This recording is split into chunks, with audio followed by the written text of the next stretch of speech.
अस्सलामुअलैकुम guys, welcome back to my YouTube channel quick learning with Noor. आज के lecture में हम विलियम फॉकनर के novel the sound and the fury की सेक्शन वाइज डिटेल्ड समरी को कवर करने लगे हैं। In this lecture we will discuss the second section of this novel that contains Quentin's narration on 2 June 1910। Quentin Compson Harvard University के hostel में अपनी घड़ी की टिक टिक की आवाज सुनकर उठ जाता है। उस वक्त सुबह के 7 या 8 बजे के दरमियान का वक्त चल रहा होता है। क्विंटिन को ये याद आता है कि ये वॉच उसके फादर ने गिफ्ट की थी ताकि वो वक्त की अहमियत को पहचान सके। उसे ये भी याद आता है कि सेंट फ्रांसिस ने डेथ को अपनी लिटिल सिस्टर कंसीडर किया था, मगर वो ये भी जानता था कि सेंट फ्रांसिस की कभी भी कोई बहन नहीं हुआ करती थी। क्विंटिन अचानक से ही उठ जाता है और फिर वापस अपने बेड पर लेट जाता है। लेटते ही क्विंटिन को अपनी छोटी सिस्टर कैडी की शादी की अनाउंसमेंट याद आ जाती है। क्विंटिन का रूममेट शरीफ आकर ये बताता है कि क्लास बेल होने में सिर्फ 2 मिनट बाकी हैं। क्विंटिन शरीफ को कहता है कि वो अभी आ जाएगा और शरीफ उसका इंतजार ना करे। शरीफ वहां से चला जाता है, जबकि क्विंटिन अपनी विंडो के पास खड़ा होकर स्टूडेंट्स को क्लासरूम्स की तरफ भागते हुए देखता है। क्विंटिन हार्वर्ड यूनिवर्सिटी में पढ़ने वाले उसके सीनियर स्पोर्ट को गौर से देखना शुरू कर देता है, जिसने शरीफ को क्विंटिन का हस्बैंड बनाकर उसकी वर्जिनिटी का मजाक उड़ाया था। इसके बाद वो अपनी और कैडी की वर्जिनिटी के बारे में सोचना शुरू कर देता है। क्विंटिन को यह भी याद होता है कि उसने अपने फादर से झूठ बोला था और अपने फादर के सामने ये कन्फेस किया था कि उसने कैडी के साथ इंसेस्ट कमिट किया है और वही कैडी के इलिजिटिमेट चाइल्ड का रियल फादर है। मगर क्विंटिन के इस कन्फेशन पर उसका फादर मिस्टर कॉम्पसन यकीन नहीं करता। क्विंटिन का फादर जेसन कॉम्पसन उसे ये कहता है कि उसकी ग्रेट ट्रेजिक फीलिंग्स बेमायनी हैं।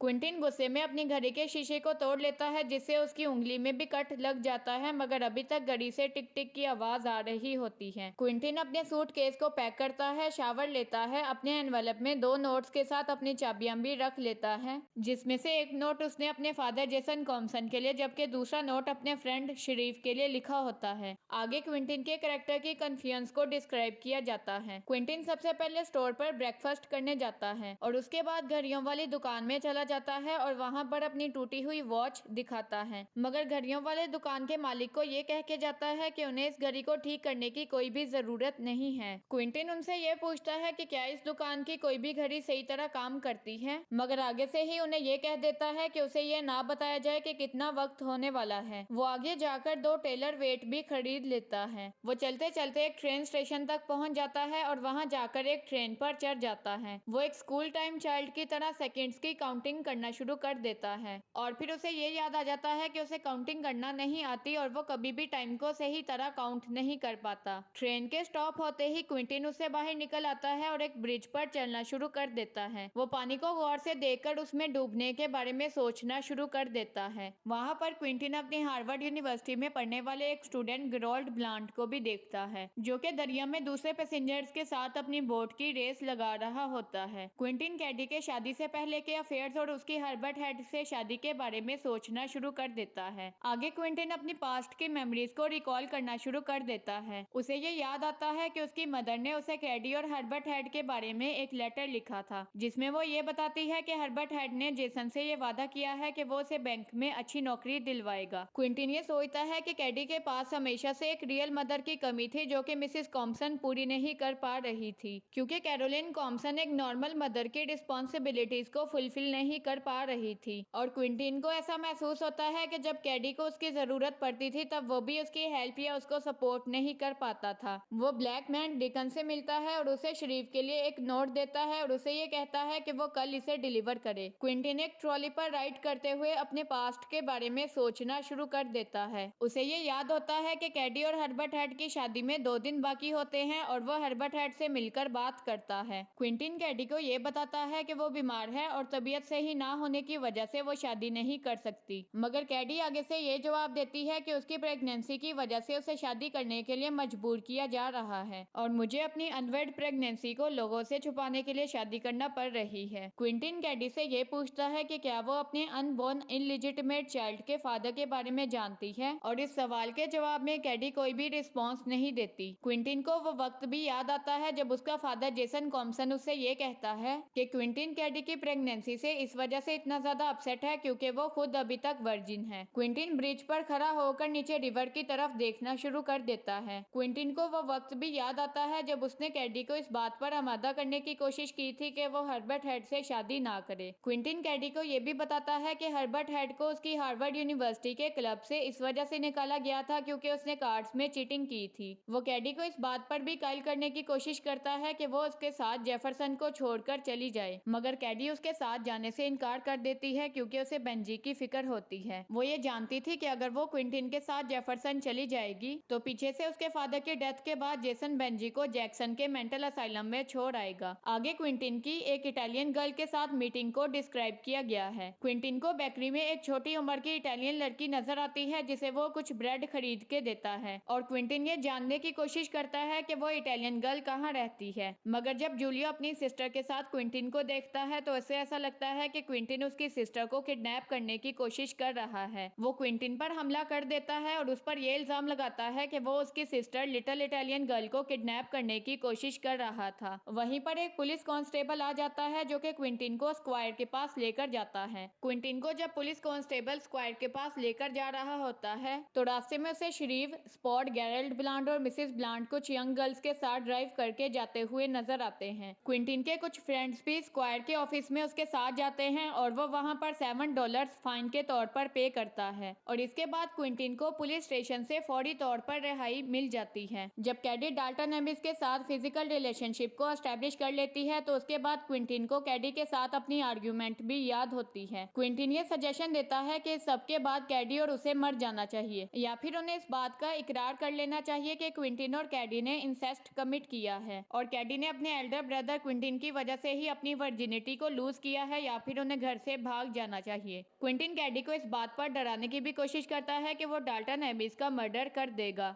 क्विंटिन गैरल्ड से ये भी पूछता है कि क्या उसकी कोई सिस्टर है और जब गैरल्ड इनकार कर देता है तो क्विंटिन उसे मारना शुरू कर देता है। गैरल्ड भी फिर क्विंटिन के साथ लिहाज नहीं करता और वो भी क्विंटिन से लड़ाई करना शुरू कर देता है। जब लड़ाई काफी ज्यादा बढ़ जाती है तो क्विंटिन को एक ट्रॉली मिलती है और वो इस ट्रॉली में बैठकर हार्वर्ड यूनिवर्सिटी के हॉस्टल में वापस चला जाता है। अपने रूम में बैठकर क्विंटिन अपनी मदर के बारे में सोचना शुरू कर देता है और ये कहता है, if I would just had a mother so I could say mother mother. अगर मेरी भी कोई हकीकत में माँ होती तो मैं भी उसे माँ माँ कहकर पुकारता। बेंजी के सेक्शन में हम ऑलरेडी डिटेल से ये डिस्कस कर चुके हैं कि कैरोलिन कॉम्पसन एक मदर के तौर पर अपनी रिस्पॉन्सिबिलिटीज को कभी भी फुलफिल नहीं कर पाती और क्विंटिन को भी अपनी हकीकी माँ की कमी बहुत ज्यादा महसूस होती है। वो ये भी सोचता है कि कैडी की गलत हरकतों की जिम्मेदार भी कैरोलिन कॉम्पसन है क्योंकि कैरोलिन कॉम्पसन ने कैडी को वो लव और सपोर्ट नहीं दिया जिसकी हर बेटी को जरूरत होती है। और बेंजी की तरह क्विंटिन भी कैडी को ही अपनी मदर कंसीडर करता है, इसी वजह से उसके सेक्शन में भी सबसे ज्यादा कैडी पर डिस्कशन की जाती है। उसके कैरेक्टर और एक्शंस में कन्फ्लुएंस ये बताती हैं कि वो जल्द ही सुसाइड कमिट करने लगा है। बेंजी की तरह क्विंटिन के सेक्शन को भी स्ट्रीम ऑफ कॉन्शियसनेस की टेक्निक में नरेट किया गया है। क्विंटिन को अपनी क्लास की घंटी बजती हुई सुनाई देती है। वो शरीफ के डेस्क पर अपनी घड़ी को छोड़ देता है, अपने दांतों को ब्रश करता है, अपने सर पर हैट को पहन लेता है और अपने रूम से बाहर चला जाता है। आज के लेक्चर में हमने American novel the sound and the fury के सेकंड सेक्शन की डिटेल्ड समरी को कवर कर लिया है जिसे क्विंटिन नरेट करता है।